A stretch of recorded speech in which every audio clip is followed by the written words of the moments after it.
오늘부터 레위기를 읽는데요.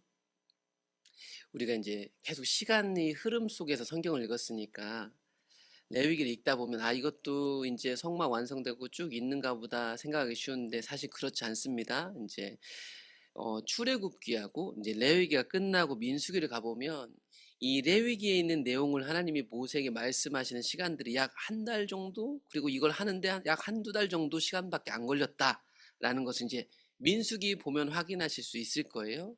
그러니까 레위기는 그래서 출애굽기 부록이라고도 얘기하는데, 하나님께서 이스라엘 백성들을 출애굽 시키셔가지고 자기 백성 삼은 다음에 주신 게 있어요. 뭐냐면 성막, 그리고 성막에서 드리는 제사, 그리고 하나님 백성이 어떻게 살아야 되는지에 대한 율법, 이것들을 주셨는데, 이 중에서 제사와 율법에 대해서 더 구체적으로 따로 떼서 설명하고 있는 부분들이 레위기라는 성경이다. 그리고 레위기를 이제 읽다 보면 레위기를 주신 전체적인 이유가, 주제가 등장하는데, 그건 뭐냐면 거룩하라는 겁니다. 그러니까 하나님이 거룩하신데 이스라엘 가운데 사시잖아요.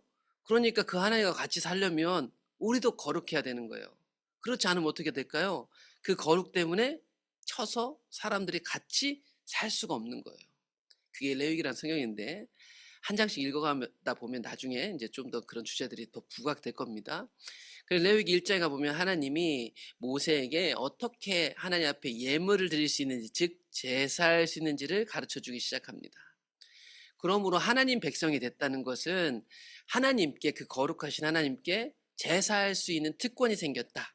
바꿔 얘기하면 하나님 백성은 또 제사해야만 한다. 이 두 가지가 같이 있는 것 같아요. 레위기 1장 1절에 보면 여호와께서 회막에서 모세를 부르셨다. 여러분, 이 회막이 완성된 회막인지 아니면 그 완성된 회막 이전에 있었던 임시 회막인지는 좀 생각해 볼 필요가 있어요. 왜냐하면 아직 회막이 완성됐어도 이 제사랑 모든 게 아직 돌아가지 않는 상황이에요. 이제 레위기 읽다 보면 나중에 제사장들부터 제사해가지고 이제 이 회막, 곧 성막이 운용되는 시점이 있거든요. 그러니까 이 논리적으로 생각해보면 여기서 회막은 아마 임시 회막일 가능성이 많습니다. 하나님, 회막은 다 완성됐는데 아직 다 기름 다 발라가지고 이걸 운용하기 전에 이 마지막 즈음에 하나님이 모세를 부르시고 어떻게 제사할 수 있는지에 대해서 말하고 있어요.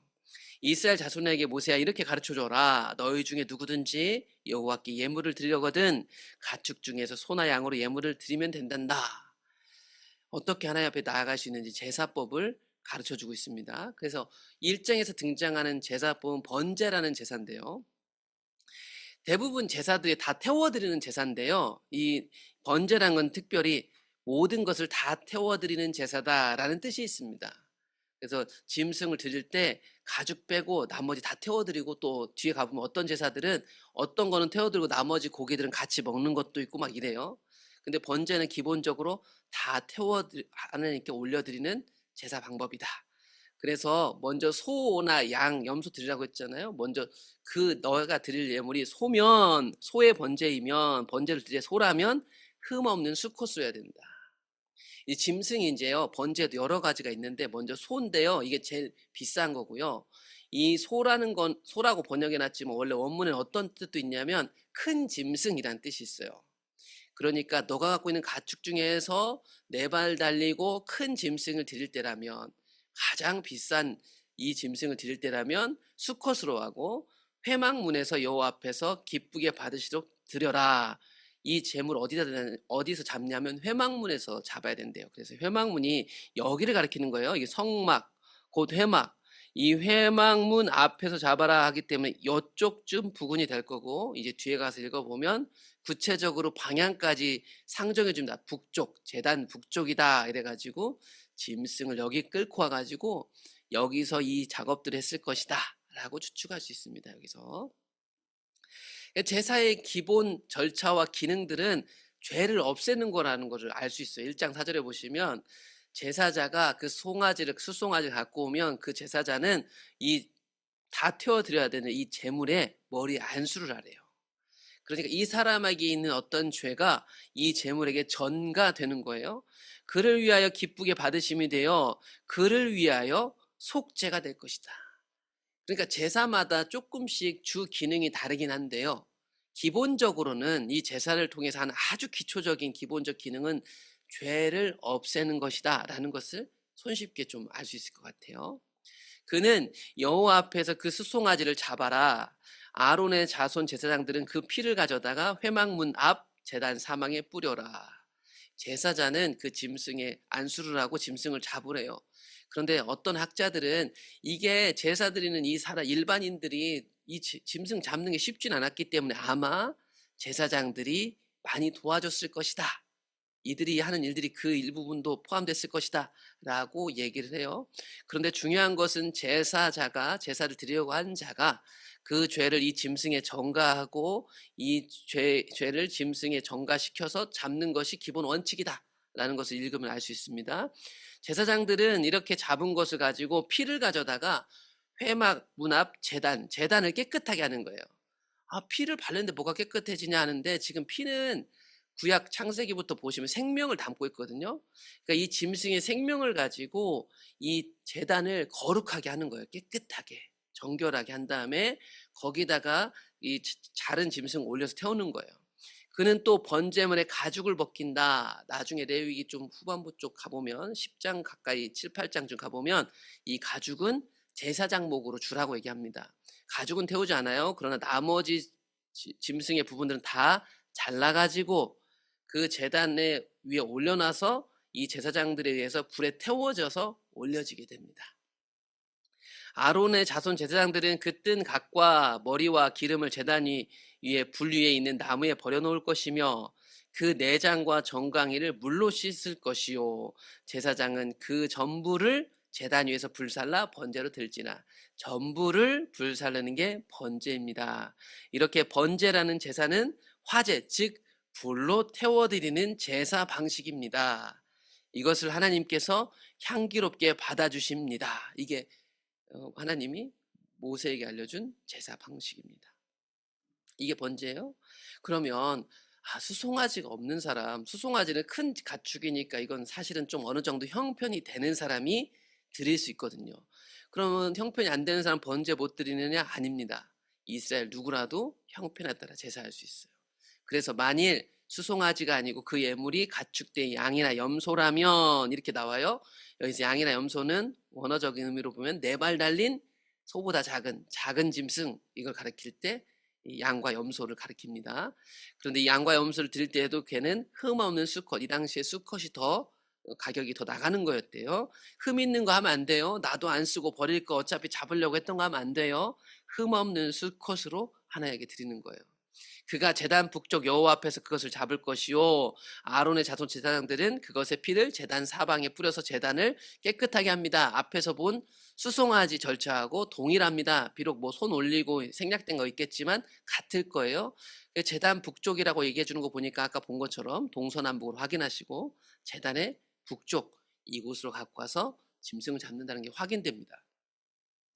그는 그것을 각을 뜨고 자르라는 거죠. 그것의 머리와 그것의 기름을 베어낼 것이요 제사장은 그것을 다 제단 위에 불 위에 있는 나무 위에 버려놓을 것이다. 내장과 정강이도 물로 씻어서 다 태웁니다. 제사장은 그 전부를 가져다가 제단 위에서 불살라 번제를 드릴지라. 전부를 다 불살르는 번제, 이거는 불로 태워드리는 제사 방식. 하나님께서 향기로운 냄새다.